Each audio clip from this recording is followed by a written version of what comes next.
Tudo bom? Eu vou começar essa série de vídeos que eu demonstro quais foram os referenciais teóricos que eu trabalhei na minha tese, né?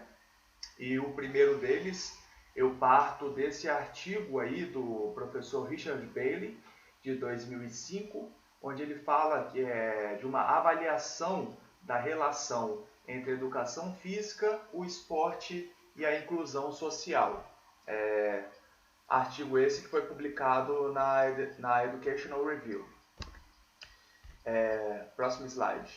No próximo aí, a gente vê o resumo, né, o abstract do artigo do professor Richard Bailey, e ele fala que o foco dele atual é no contexto do Reino Unido, né? Até por conta disso a gente precisa ter consciência, né, da transposição que a gente precisa fazer de algumas questões para quando a gente for fazer a nossa parte empírica da nossa tese que foi feita no Brasil. Então ele fala que o artigo dele oferece uma revisão de evidências, né, relacionadas aos resultados, né, que a participação de crianças e adolescentes, no caso, na educação física e no esporte, né? Quais são as evidências dos resultados dessa participação, o que ele conseguiu coletar, né, de evidências da participação de crianças e adolescentes no esporte e na educação física curricular. Quando a gente vê educação física curricular aí, o que eu compreendi da leitura seria uma educação física mais ligada ao ambiente escolar. E quando ele coloca a participação no esporte, ele faz uma diferenciação ao longo do artigo, né? Mas aí, quando ele coloca o esporte pode estar ocorrendo em qualquer ambiente. Inclusive, né, dentro da nossa tese, a gente trabalha com um projeto esportivo de caráter social, que é um outro conceito que vai ser mais detalhado em um outro vídeo. Ele traz que uma atenção particular é tida, né, para as potenciais contribuições que essas atividades podem fazer através da inclusão social e o desenvolvimento de capital social. Então ele coloca a questão do potencial, né? Quando a gente pensa no potencial é porque o esporte pode ser tanto positivo quanto negativo. Então quando você fala em potencial é uma potência, algo que pode vir a ser, né? Que então no caso essas atividades como o esporte podem vir a trazer inclusão social. E quando ele fala do desenvolvimento de capital social, aí ele já está trazendo a ideia dos capitais de Bourdieu, né? O capital social sendo como algo que é valorizado dentro de determinada cultura, dentro de determinada sociedade. Então a revisão do professor Richard Bailey sugere que existem algumas áreas nas quais existem uma quantidade de evidência considerável, né, em favor de uma relação positiva da participação nessas atividades, né, como, por exemplo, a saúde física e mental. Já existe uma quantidade de evidência altíssima, né, que demonstra que tanto a atividade física, né, a educação física e o esporte podem promover saúde mental e física. Tem evidências assim, substancialmente, um grupo de evidências já suficiente. E outras, né, no caso, outras desses potenciais que ele trabalha, que são necessárias pesquisas que ainda precisam de mais pesquisas para a gente poder se aprofundar em algumas pistas, né? Existem algumas pistas de que o esporte e a educação física podem ajudar essas áreas, mas que ainda necessitam de mais evidências, como, por exemplo, o desenvolvimento cognitivo e acadêmico, né? Se a saúde física e mental já está comprovado, existem algumas evidências que existe um desenvolvimento cognitivo e acadêmico, né? Uma melhora da inteligência e uma melhora no desempenho acadêmico, mas que ainda a gente não sabe como esses mecanismos funcionam. Existem também algumas evidências, algumas pistas, né, demonstrando que existe uma forma de redução da criminalidade, e também precisa saber como essa redução da criminalidade funciona, né? Que não é só aplicar esporte que vai fazer isso. E no caso, aumenta a frequência, né, na sala, né, evita a evasão escolar e a questão das relações sociais, né, vamos dizer, as pessoas melhoram, uma melhoria das relações sociais, ok? mas que ainda a gente não tem evidência científica suficiente para poder tratar nesse sentido. Então, em geral, entretanto, existe uma evidência que existe muita pesquisa empírica e que é necessária mais pesquisas para ver se esses benefícios da participação no esporte, para, no caso, as crianças e adolescentes e na sociedade geral, se eles são algo muito mais do que simplesmente uma intenção teórica, né? Então a gente precisa de ter evidência científica para essa comprovação. Próximo slide. A introdução ele traz que ele questiona, né, no caso, os resultados, os lugares, e justifica a educação física e o esporte nas escolas, que existe um debate considerável entre professores, teóricos, né, no caso cientistas, e quem faz política, né, quem são as pessoas que estão por trás da construção das políticas públicas. E aí ele traz as evidências, né, Kirk, Aaron Jones, Perry, Green, e o Departamento de Cultura, Esporte e Mídia, né, no caso do contexto dele, como eu já falei, no Reino Unido. E o tom de todo esse debate nos leva a assumir que existem várias pessoas que defendem, né, um corpo substancial de evidência empírica, né, que existe um corpo substancial de evidência empírica que precisa ser melhor trabalhado. Então, a política que ele trabalha, novamente, a gente traz aí que é do Reino Unido, então a gente precisa fazer a consideração pela realidade local brasileira, e ele examina os resultados dessa participação de crianças e adolescentes na educação física e no esporte, como a gente viu no resumo. Existe uma agenda, né, de inclusão social que, no caso, precisa ser levada em conta. E em relação a isso, a gente traz muito, né, a questão do debate do papel da educação entre as pessoas que constroem as políticas.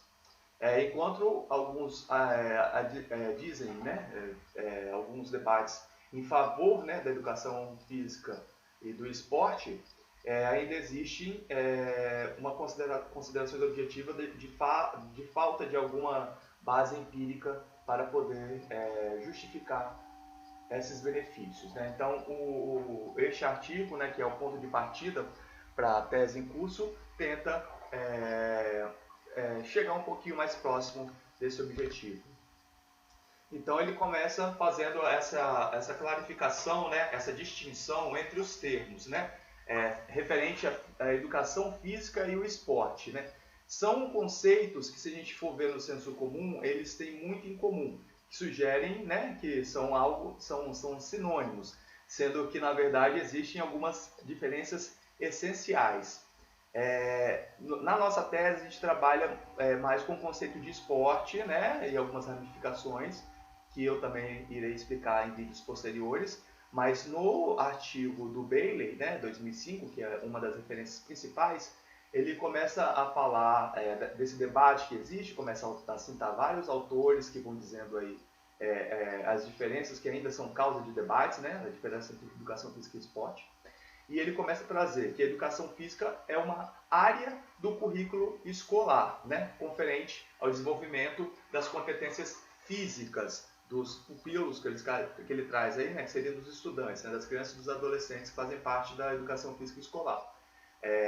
No caso dele aí ele colocou educação física escolar, mas a gente sabe que mesmo a educação física escolar, né, no contexto brasileiro, então, a gente sabe que não é só de crianças e adolescentes, né? A gente tem várias outras instâncias, como EJA, né, e educação para idosos, né? Tem várias formas de educação que a gente pode estar trazendo mesmo no currículo escolar. E a habilidade do uso para trazer competência física e confiança para a sua habilidade de uso para essas grandes variedades de atividades que envolvem, né, as competências físicas. Enquanto as habilidades, né, as habilidades físicas são uma característica central, né, nesse assunto, como todas as áreas do currículo, é fundamental, né, a gente perceber que o conhecimento, as habilidades e a compreensão também fazem parte, né? Não simplesmente fazer a atividade física, né? Mas é entender, desenvolver habilidades e compreender por que estão sendo feitas. O que ele traz aí que um papel, né, daí Talbot, acho que é um pesquisador também lá do Reino Unido, que fala que, no caso da educação física, envolve tanto aprender a se mover, como se mover para aprender, né? A gente tem que aprender a se mover e se mover para aprender. Não adianta nada você aprender a se mover se a gente também não se move, né? A gente lê lá bonitinho o papel. Inclusive, já antecipando bastante, uma das evidências empíricas tem uma fala de um dos integrantes, né? Que a tese também trata da questão de valores, e que um dos participantes do grupo focal falou justamente isso quando a gente vai tratar de valores e atitudes. Porque é muito bonito quando você lê na cartilha lá, né? Valores, tal valor, esse valor aqui, nossa, que bonito esse valor do esporte. Mas você lê na cartilha, você falar esse valor, você dá uma entrevista no jornal, um atleta dá entrevista, é muito bonito. Mas o interessante é você fazer, né? Praticar esse valor dentro do esporte, dentro do campo, dentro da competição, dentro da pista, dentro da piscina. Demonstrar esse valor, né? Muito mais do que você simplesmente entender, compreender e falar, ficar só no campo da fala. Então, outras palavras, a educação física se refere ao aprendimento de habilidades e a compreensão requerida para a participação dessas atividades físicas. O conhecimento que alguém tem do seu próprio corpo e uma grande capacidade, né, que você tem de movimento. E isso no contexto do significado e a aprendizagem de vários resultados que podem não estar, né, no caso, inerentes, né, à própria atividade física, né? Então existe algumas coisas aí que são a parte extrínseca, né, da educação, né? Não simplesmente coisas que você deve aprender pela prática, mas sim coisas que são extrínsecas da educação, como habilidades sociais, julgamento estético, a literatura. E a questão da literatura que ele traz aí é a alfabetização e o cálculo. Então, quando a gente faz atividade física, além das questões que a gente aprende simplesmente de como se movimentar, as técnicas motoras, desenvolvimento motor e outros aspectos, existem algumas questões que dá desenvolvimento de habilidades sociais que são fundamentais, principalmente quando a gente fala da questão do desenvolvimento de inclusão social, que é um outro conceito que a gente trabalha. Então, as habilidades sociais são fundamentais. Esse julgamento estético não é simplesmente julgamento de aparência, tá, gente? É ter discernimento estético, que é algo que vai mais além, que também, se eu for começar aqui a falar, dá para fazer um curso só disso, então não vou me aprofundar, mas só quero clarear que esse julgamento estético não é julgar a aparência, ok? É ter um juízo, né, estético. Estético é uma área da filosofia. E a questão da alfabetização e do cálculo, que dentro das atividades físicas, a gente também precisa ter uma noção, né, apesar do esporte em si, da atividade física em si, que é ser uma linguagem própria, a gente se utiliza, né, da alfabetização do alfabeto na língua que você estiver incluído e do cálculo para poder fazer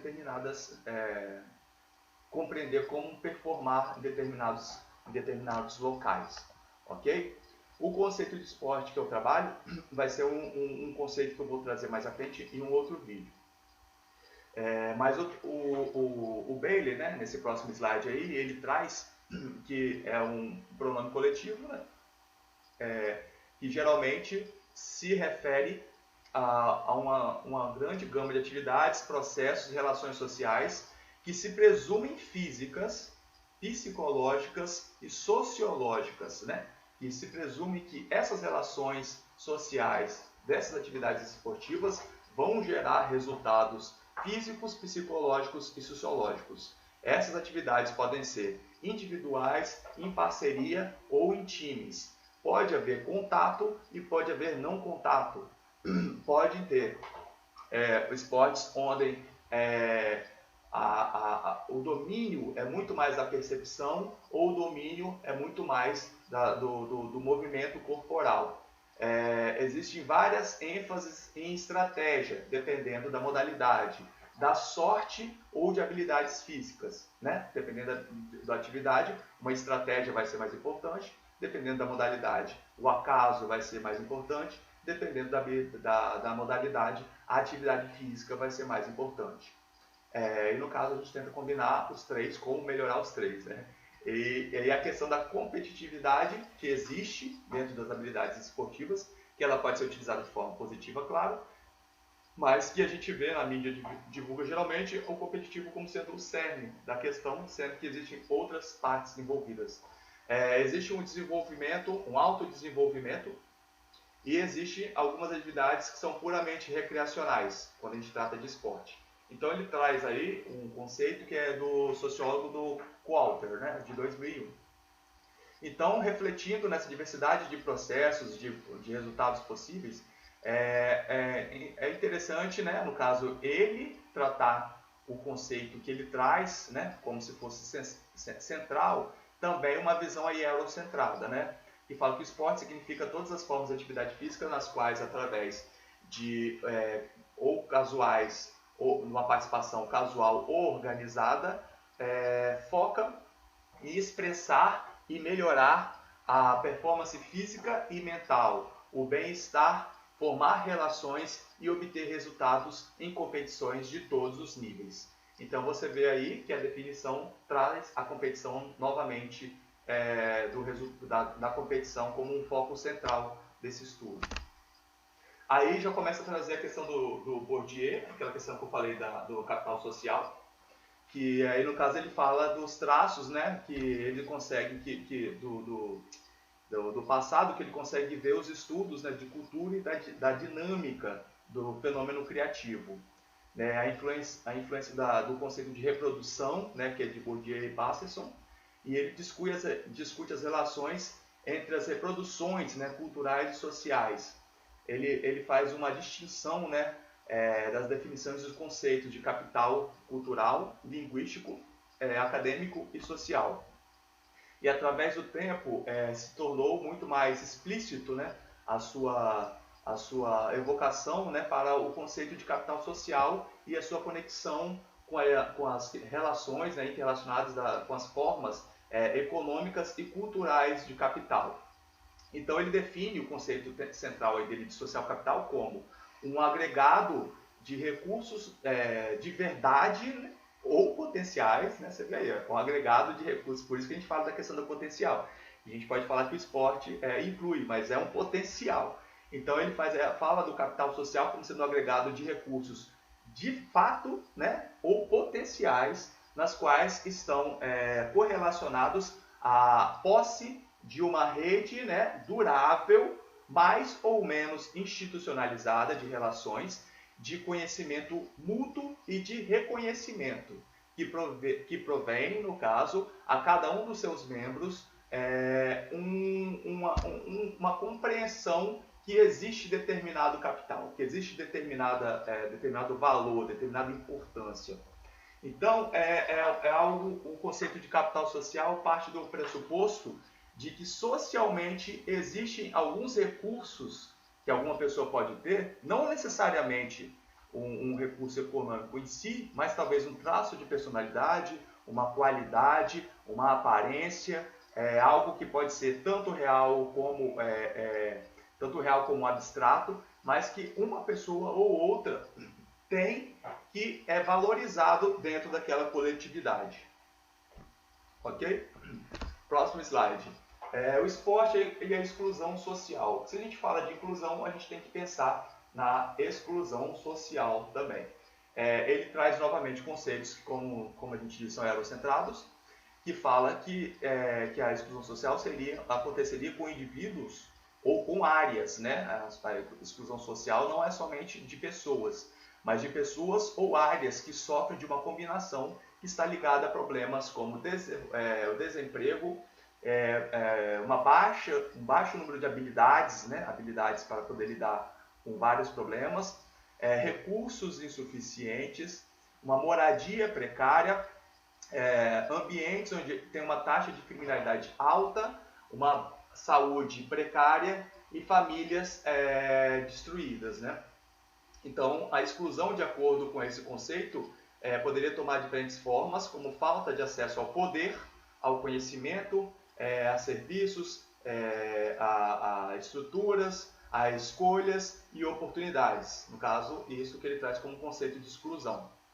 e acaba tendo algumas discussões, que ele vai trazendo outros atores aí, dizendo das diferenças conceituais envolvendo a questão da associação e inclusão, a exclusão social. Porque a gente pode acabar trazendo que esses fatores que foram colocados aí lá na frente, né, o desemprego, as baixas habilidades, o baixo recurso, uma moradia precária, um ambiente com uma alta taxa de criminalidade, uma saúde ruim, uma família quebrada, que no caso isso não seria a exclusão social, isso seria o resultado da exclusão social, que a exclusão social é um processo que leva a esses resultados. Então, no caso, ela seria vários fatores, né? Vários fatores, múltiplos fatores. Então, a gente precisaria mudar esses fatores para que resultam, no caso de pessoas excluídas. Então, a gente tem que fazer uma mudança nessa direção.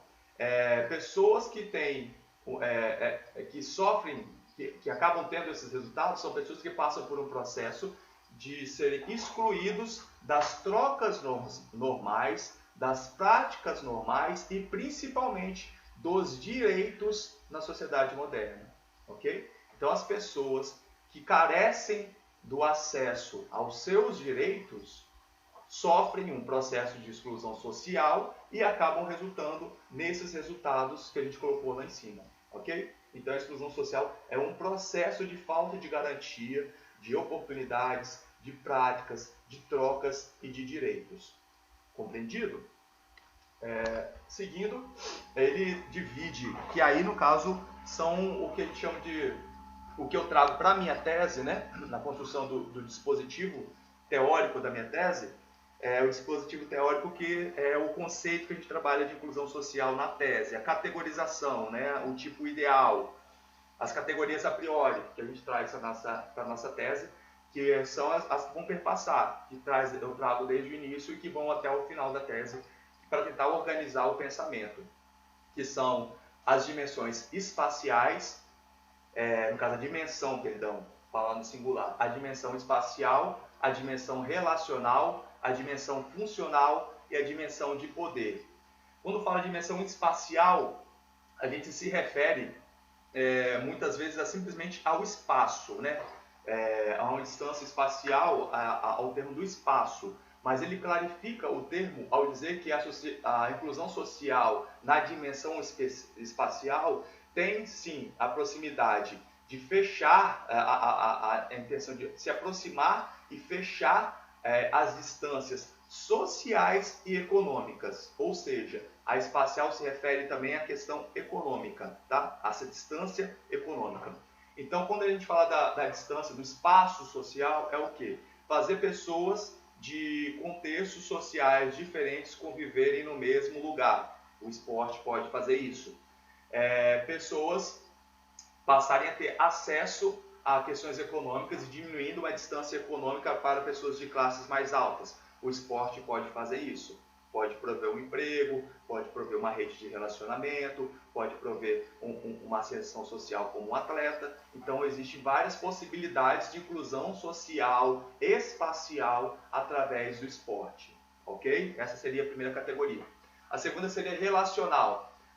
A inclusão social seria definida no tempo, nos termos de uma sensação de pertencimento e de aceitação. No caso aí a gente pode colocar um outro autor que a gente vai trazer mais à frente, do Donnelly, que ele começa a falar de categorizações como gênero, como etnia, como a classe social, que são categorias que também podem causar uma exclusão social histórica, né, que a gente consegue constatar, e a questão relacional consegue criar um senso de pertencimento e de aceitação dessas diferenças. O Donnelly traz essas três categorias que a gente também vai trabalhar na tese mais à frente, mas ele também diz que pode ser qualquer tipo de característica que possa causar uma ruptura e a criação de uma hierarquia, que ele também, que eu vou trabalhar, na frente eu vou trabalhar melhor, mas entender que a dimensão relacional da inclusão social passa pela questão do aceitamento, né, da compreensão entre pessoas diferentes. A dimensão funcional, no caso a terceira aí, seria a inclusão social relacionada à melhoria do conhecimento, de habilidades e de compreensão, ok? Então você desenvolve habilidades, conhecimento e compreensão que podem te levar a ter acesso a novas oportunidades, a lutar pelos seus direitos, etc. Mas, para isso ocorrer, precisa entrar na dimensão da inclusão social, que é a última, que é a de poder. A inclusão social, no caso, ela assume aí, no caso, uma mudança no local de controle, ok? Então, se a pessoa está numa situação desprivilegiada, como a gente demonstrou anteriormente, tendo todos aqueles resultados, a partir da melhoria, da redução dessa aproximação das distâncias sociais, tanto de território geográfico como econômicas, a melhoria das suas relações, o sentimento de pertencimento e aceitação, o desenvolvimento de habilidades, de conhecimento, de compreensão, de capacidade crítica, na dimensão de poder, a gente consegue mudar o local de controle. Então as pessoas passam a ter a questão da agência, começam a ter uma noção de como modificar as coisas que surgem diante de suas vidas. Aí ele começa a trazer vários benefícios. Então aí no caso, eu vou ser bem sucinto, porque as quatro dimensões da inclusão social, que são um conceito fundamental, é o que mais importante para a gente entender, né, no caso, nessa mensagem. Então aqui ele só fala dos benefícios, que como eu tinha trago antes, né, benefício aeróbio, benefício anaeróbio, melhoria na confiança, na autoestima, a melhoria do desenvolvimento cognitivo social, pessoas que praticam esporte têm melhorias acadêmicas, então a gente tem que entender quais são esses contextos, né? Porque, por exemplo, no Brasil, por exemplo, a pessoa que geralmente vai para o esporte, ela reduz, né, o seu estudo, né? E já em outras culturas não, quando a pessoa consegue ter um desempenho esportivo de alta classe, isso acaba sendo vinculado à educação formal. Então, ele recebe bolsas de estudo e etc. Tem essa valorização que, no caso da nossa realidade brasileira, a gente tem que fazer algumas ponderações. Por isso que eu preciso fazer essa compreensão, ok? Fala ali das questões psicológicas também, que são importantíssimas, né, para que a gente vai tratar no nosso trabalho, nessa questão da inclusão social, mas a gente não vai se aprofundar. Então a gente sabe que existem evidências da melhoria física e da saúde mental extensas. Entretanto, todas as outras precisam de mais pesquisas, inclusive por isso que essa tese está sendo desenvolvida. Então aí as áreas que ele traz, saúde física, desenvolvimento cognitivo e acadêmico, saúde mental, redução da criminalidade e a redução da evasão escolar e da desafeto, né, da desafeição entre as pessoas.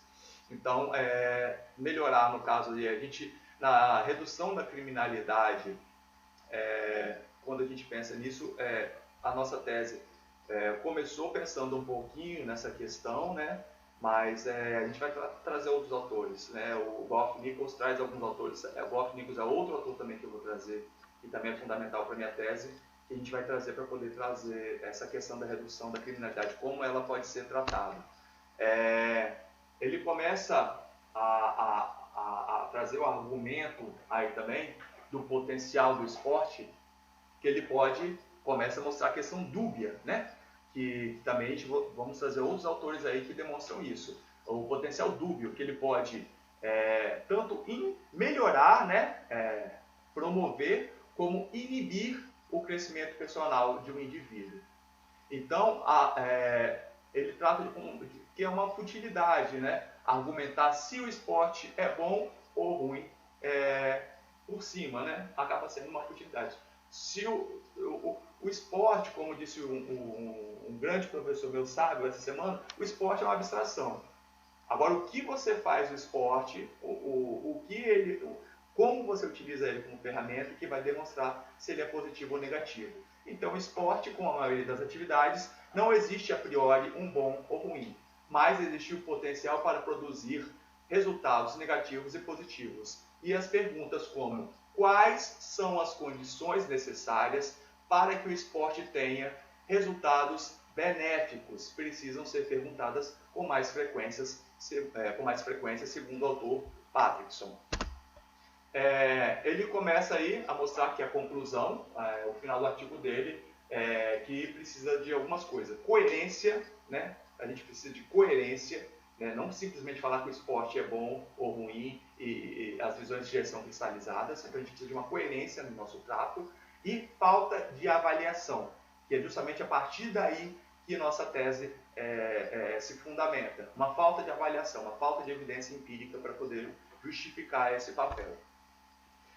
Outro autor aí, que no caso a gente pode trazer como importante, né, seria o Bourdieu. A gente não se aprofunda tanto, mas é um conceito que demonstra ser caro, né, demonstra ser um conceito importante para o Bailey, Richard Bailey, que é a distinção, né, do capital social. Ele mostra, né, as formas de capital que o Bourdieu traz, né, a questão da educação, da cultura, da economia e sociedade.